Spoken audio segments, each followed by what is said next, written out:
Here's how to log into your Roblox account on your PS5 so that you can play games, connect with friends, and keep your progress.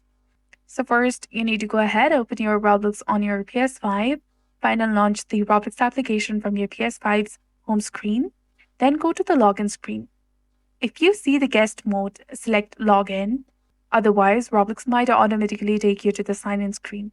Then you need to enter your credentials properly. Type in your Roblox username or email address and enter your password. Then enter the X button to continue.